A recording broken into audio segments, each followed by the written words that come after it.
Olá, meus irmãos, que a paz do nosso Mestre nos envolva e que ele nos ajude a fazermos alguns comentários que sejam úteis sobre o nosso tema de hoje, que é Fora da caridade não há salvação. Capítulo 15 do Evangelho segundo o Espiritismo. Quando se fala em caridade, via de regra, as pessoas pensam em esmola material. Infelizmente, não pensam sobre esse tema da mesma forma como o Cristo pensava. Certa vez ele nos disse que nós deveríamos dar esmola daquilo que possuíssemos de nosso. E com a nossa visão materialista do mundo, nós deduzimos que ele estava se referindo à doação de bens materiais. Mas, na verdade, nós não somos proprietários de nenhum bem material. Tudo que existe no nosso planeta pertence a Deus. Embora nós gostemos de dizer a minha casa, o meu carro, minhas roupas, meu isso, meu aquilo, nada disso nos pertence. Nós somos apenas usufrutuários. O proprietário de tudo é Deus. Os bens materiais e intelectuais são, por acaso, propriedades inalienáveis nossas? Eles não podem nunca nos ser tirados? Será? As nossas fontes de renda, sejam elas quais forem, elas podem ser diminuídas ou até mesmo eliminadas. Quem tem uma atividade profissional que lhe dê uma boa renda, não pode ter certeza de que essa renda nunca vai se reduzir ou que não vá se terminar. A pandemia que assola o mundo hoje nos deu exemplos inúmeros disso. Muitas pessoas ficaram sem renda ou tiveram sua renda diminuída por causa da pandemia, porque a pandemia nos obrigou a nos recolhermos, a nos afastarmos uns dos outros. Igualmente, um bom emprego não é garantia de um emprego permanente. Seja ele público ou privado, ninguém tem certeza de que ele não pode ser perdido. Mesmo quem tem uma aposentadoria, seja ela do poder público ou do poder privado, ainda assim, essa aposentadoria pode se extinguir. As pessoas que tinham aposentadoria pela Fundação Rubem Berta devem lembrar bem do que eu estou falando. Elas entendem bem isso. Quantas pessoas que tinham aposentadorias pela Fundação Rubem Berta e perderam essa aposentadoria porque a fundação faliu. Se eu tenho propriedades materiais, carros, casas, terras, aviões, barcos, seja o que for que eu tiver, nada disso eu tenho a garantia da permanência. Ainda que eu tenha muitos bens materiais, eu posso perder tudo de uma hora para outra. Isso pode acontecer por doença, por um acidente, por uma mudança de normas governamentais, por uma série de fatores. E mesmo as nossas aquisições intelectuais, elas não são permanentemente inalienáveis. Um pequenino AVC pode nos impedir de utilizar os nossos conhecimentos, por maiores que eles sejam.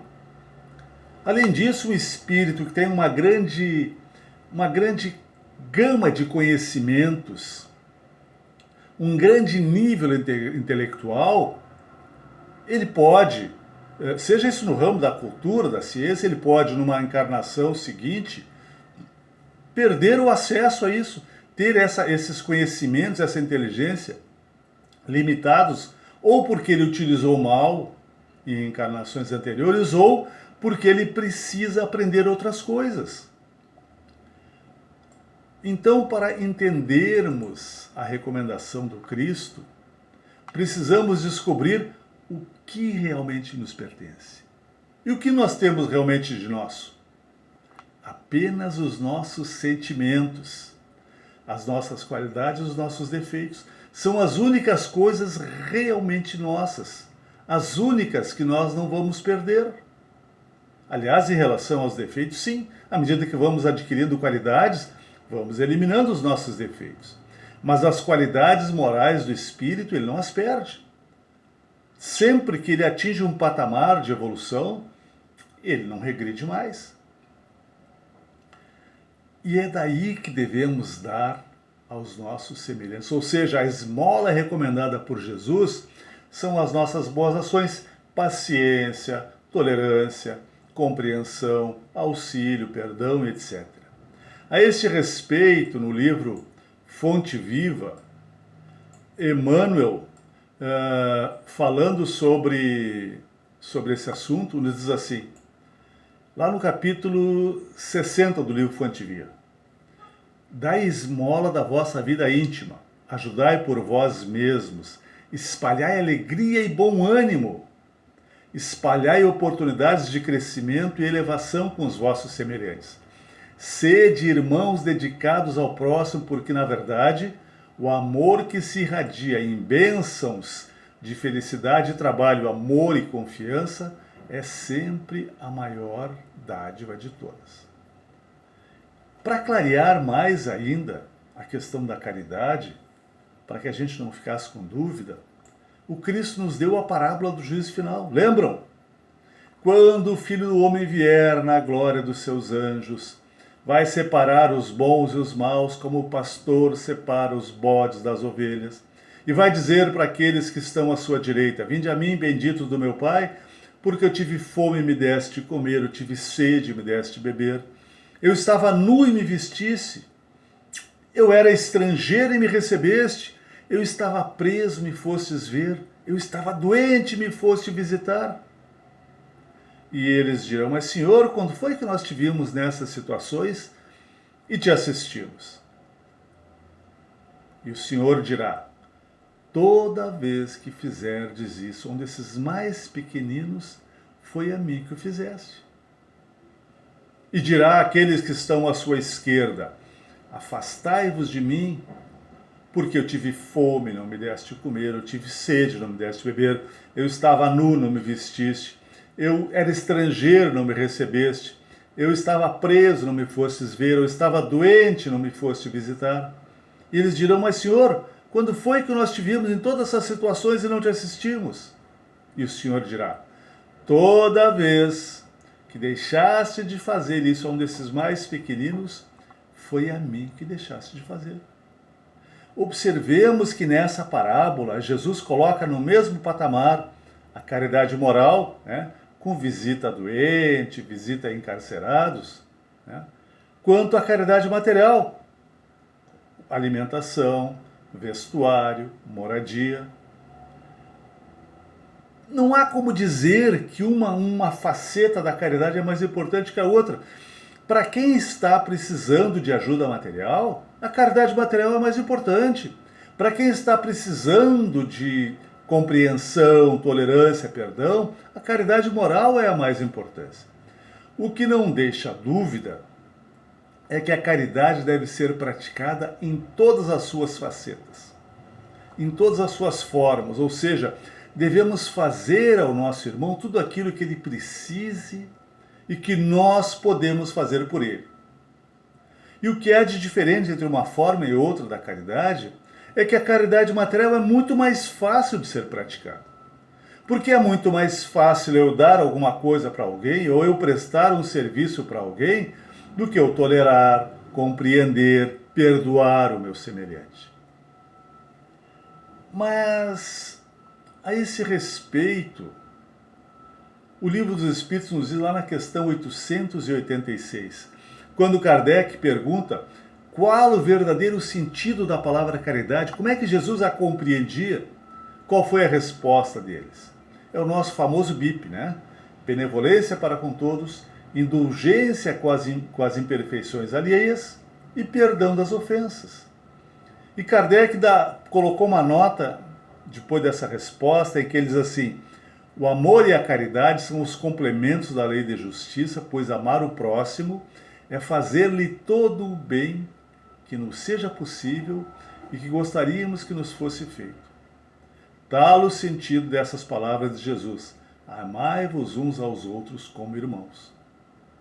Mas vamos procurar desenvolver essa informação que os Espíritos deram. O que é benevolência para com todos? Significa que nós temos que usar de bondade no nosso relacionamento com os nossos irmãos. que devemos procurar fazer o melhor que pudermos por ele, da mesma forma que nós também esperamos que o nosso irmão faça por nós aquilo que nós precisamos que ele faça.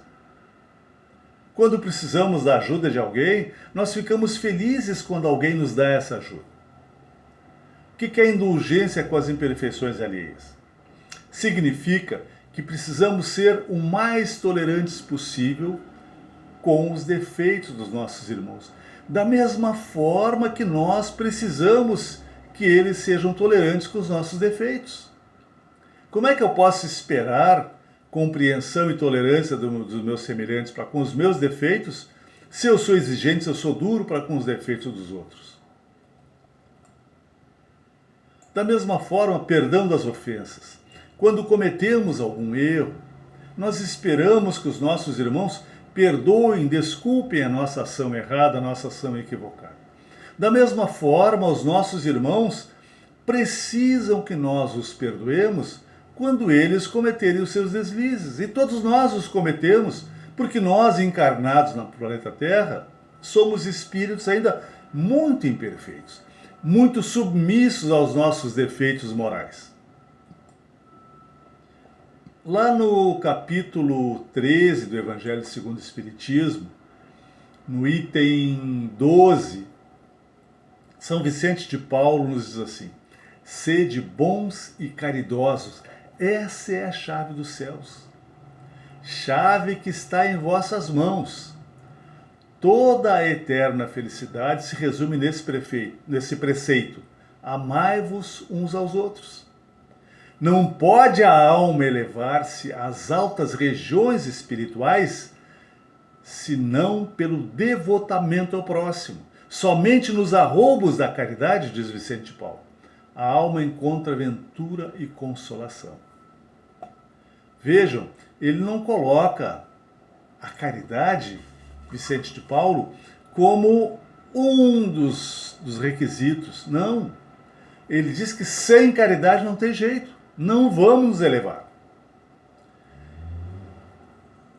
Paulo de Tarso, na sua primeira carta ao povo de Corinto, lá no capítulo 13, ele diz assim: ter caridade é ser paciente, é ser brando, é fazer o bem aos nossos irmãos, é não ser invejoso, é não ser orgulhoso, é não desdenhar dos nossos irmãos, é não se irritar com eles, é não pensar mal deles, é não concordar com a injustiça, é procurar agir de acordo com a verdade. E Kardec, a esse respeito, nos diz que o orgulho e o egoísmo são o caminho da perdição e que a caridade e a humildade são o caminho da salvação do espírito. E como sempre, Kardec está coberto de razão. Por quê? Porque se não formos humildes, não vamos praticar nunca a verdadeira caridade. Como falamos há pouco, a gente pode doar alimento, dar dinheiro, roupa, alguma coisa, prestar um serviço para alguém. Mas, se formos orgulhosos, podemos fazer isso, mas não vamos tolerar, não vamos perdoar, né? Não vamos deixar para lá uma ofensa recebida. Então, para praticarmos a caridade em toda a sua extensão, como ela precisa ser praticada, né, nas suas faces material e moral, precisamos sim ser humildes, porque a humildade é contrária ao orgulho, que é a nossa principal fonte de sofrimentos, nossa principal fonte de problemas nas nossas relações como encarnados. Por que temos paciência? Porque a impaciência causa perturbação em quem é impaciente. E conforme o grau dessa impaciência, ela pode causar conflitos entre as pessoas. Por exemplo, eu marco um encontro com uma pessoa em determinado lugar ou determinada hora. Se ela se atrasa, mesmo que ela se atrase com um motivo justificável, se eu sou uma pessoa impaciente, eu vou me estressar com ela. Eu posso até brigar com essa pessoa por ela chegar atrasada 5 minutos no encontro. Mas se eu for uma pessoa paciente, isso não vai me perturbar. Vejam, a impaciência é ruim para as nossas relações com os nossos irmãos e também para nós, como seres humanos, porque nos perturba, nos causa sofrimento, nos causa estresse. Por que eu preciso aprender a perdoar? Porque o perdão coloca um ponto final em qualquer conflito, em qualquer contenda. Se alguém me causa o mal e eu perdoo, o problema acabou. Mas se eu não perdoo e, ao contrário, procuro me vingar, o conflito aumenta e pode chegar a níveis gravíssimos. Mais do que isso, se uma pessoa desencarna odiando alguém, é provável que ela procure se aproveitar do fato de estar invisível e, de certa forma, inatingível, para se vingar daquele seu desafeto que está aqui. E aí esse mal pode se estender infinitamente, porque pode acontecer depois de inverter esses papéis, aquele que estava encarnado desencarna, o que estava desencarnado encarna, e aí aquele que está lá em cima vai se vingar e assim por diante. Nós tivemos na nossa casa, há cerca de uns 20 anos, talvez um pouco menos, um caso assim, que remontava ao ano 800, observe, há 1200 anos, dois espíritos viviam se digladiando. O que estava encarnado obsediava o que estava desencarnado obsediava o que estava encarnado. Depois, mais tarde, se invertiam os papéis, aquele de lá reencarnava, o daquele desencarnava, e ele passava a obsidiar. E mesmo tendo passado 1200 anos, nem o desencarnado perdoava o encarnado, e nem o encarnado perdoava o desencarnado. 1200 anos de sofrimento recíproco não foi suficiente para eles. Na questão 860 do Livro dos Espíritos, eles disseram para o Kardec que a única coisa importante na nossa vida de encarnados é fazer o bem. Vejam, eles não disseram que é o mais importante, mas a única coisa importante. Por que fazer o bem? Porque fazer o bem faz bem para quem o faz, para quem o recebe. Além disso, quando todos se preocuparem em fazer apenas o bem, né, a vida aqui na Terra vai virar uma maravilha, vai ficar um paraíso. Imagine-se todos aqui encarnados só praticando o bem uns para os outros. Vai acabar os nossos conflitos. Por que não fazer o mal? Porque o mal prende nas suas teias aquele que o pratica e, com absoluta certeza, volta para atingir aquele que o causou, a não ser que quem praticou esse mal compense o mal que praticou fazendo bem. Por que eu devo tratar bem o meu irmão? Porque isso faz com que ele se sinta bem e vai induzi-lo a também me tratar da mesma forma. Isso acontece também com o mal. Quando eu trato mal alguém, eu induzo a pessoa a me tratar da mesma forma. Então, fazer o bem é muito mais vantajoso para todos nós. Numa sociedade em que todos procurem apenas o bem-estar dos semelhantes, esse bem vai se multiplicar entre todos e todos serão muito mais felizes. Então, por que a caridade é fundamental para a nossa felicidade?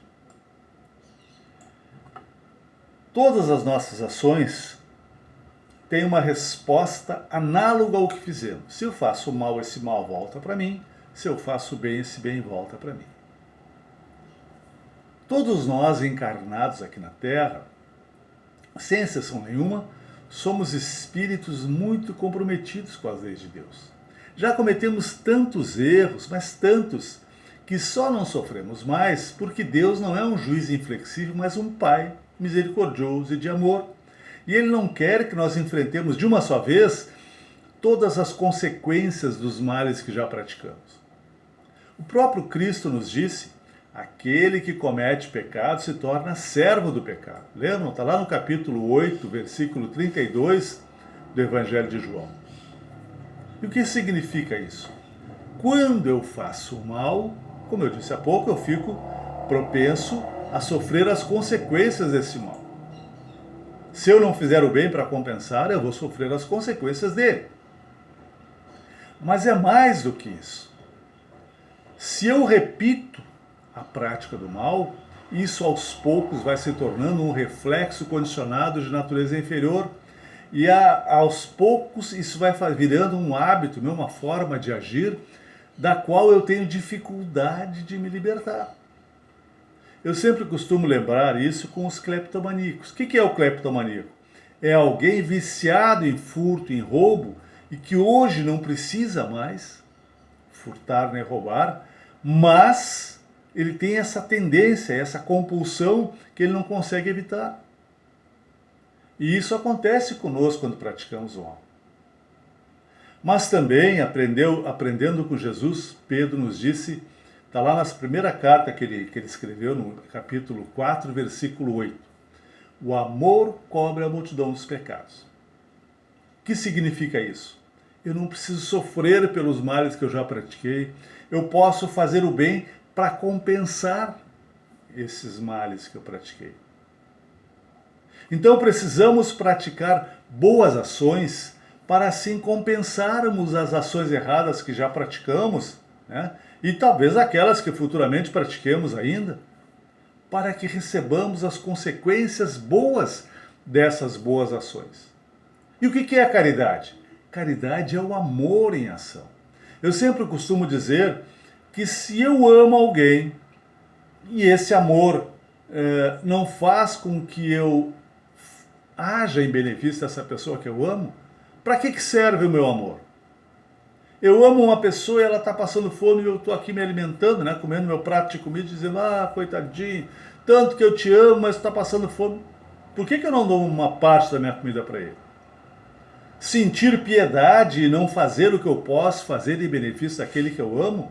Não faz sentido. Um amor que não se transforma em obras em benefício daquele que é objeto desse amor não tem valor nenhum. O amor só tem importância mesmo quando ele se transforma em obras em benefício daquele que é seu objeto. Por isso se diz que caridade é o amor em ação. E como o mal acaba voltando para nós, e Deus é justo, o bem também sempre volta quando a gente o pratica. Um exemplo disso é um livro que eu já li há algum tempo, chamado Reparando Erros, do espírito Antônio Carlos, psicografado pela Vera Lúcia Marinzec de Carvalho, aquela mesma que escreveu, que psicografou os livros da Patrícia. E nesse livro ele conta a história de um espírito que estava encarnado, que era um curandeiro. Ele vivia nas terras de um fazendeiro e ele tratava os funcionários, os empregados do fazendeiro. Morava lá de graça. Para o fazendeiro era bom, porque quando as pessoas adoeciam não precisava levar no médico, não gastava. Ele, o curandeiro, tratava dos funcionários. Um dia, a filha do fazendeiro se envolveu com um peão. Engravidou. E isso lá pelo século XVIII, possivelmente. O que aconteceu naquela época seria um escândalo maior. Hoje não teria problema, mas naquela época era um grande problema. O fazendeiro mandou matar o peão. Mas ele gostava da filha, não queria causar algum mal à filha. Então, para evitar o escândalo, ele conversou com esse curandeiro que morava nas suas terras e disse, olha, aconteceu isso, isso e isso, e eu gostaria que tu casasse com a minha filha para salvar a honra dela e da família. Esse curandeiro não conhecia a moça, mas era uma pessoa de bom coração, ele era solteiro, então eu caso com ela, não tem problema nenhum, eu ajudo. Casou com a moça, embora não amasse, e tratou dela bem até o desencarne de ambos. Na encarnação seguinte, esse curandeiro progrediu, ele voltou, estudou para ser médico, era filho de um fazendeiro. O fazendeiro pagava todas as despesas do hospital onde ele atendia, e ele atendia basicamente pessoas carentes que não tinham como pagar. Então o hospital dava um custo bastante grande para o fazendeiro. Mas um dia esse fazendeiro encontrou uma esposa para o filho. Ele disse para ele, olha, eu encontrei uma esposa para ti, uma moça é uma boa família, são fazendeiros também. Ele disse, não, mas eu não quero casar, eu sou casado com a medicina. Ele disse, não, mas é uma boa moça. Até já marquei um almoço na nossa casa. O rapaz foi. Aí lá conheceu a moça, depois do almoço, ou antes do almoço, ele pediu para sair passar com ela, e foram conversar, e ele disse, olha, me desculpa, eu não tenho nada contra ti, mas eu não estou apaixonado por ti, eu sou casado com a medicina, não quero casar com ninguém. E ela disse assim, mas eu já te conheço, eu gosto de ti, eu gostaria de me casar. Eu disse, desculpa, mas eu não quero me casar contigo. O fazendeiro ficou furioso, porque o filho rejeitou a esposa que ele conseguiu. Tão furioso que o expulsou de casa e parou de pagar as despesas do hospital. E o hospital passou a ter grandes dificuldades financeiras. De repente, um dia apareceu um envelope, uma funcionária trouxe para o médico um envelope e disse, olha, doutor, essa aqui, uma pessoa deixou aí, não sei quem foi, aí ele abriu o envelope, tinha uma soma que dava para todas as despesas mensais, do mês inteiro do hospital. Todo mês passou a vir um envelope com dinheiro suficiente para toda a despesa mensal. Isso durou alguns anos, até que um dia a empregada contou para ele quem é que dava o dinheiro. Adivinhe quem? Não era o pai dele arrependido, não. Era aquela moça que ele não quis casar. Aquela moça que tinha gratidão, sem saber como, pelo que ele tinha feito no passado. Ela não lembrava, mas tinha uma certa gratidão. Se sentia na obrigação de ajudá-lo. E vejam, ela não era um espírito altruísta, não. Ela era um espírito bastante complicado, tanto que ela exigia tanto dos empregados da fazenda dela, que às vezes os empregados até morriam pelos maus tratos, por trabalhar demais, por comerem pouco. Mas, com relação a ele, ela ficou com aquela gratidão que nem ela sabia por quê.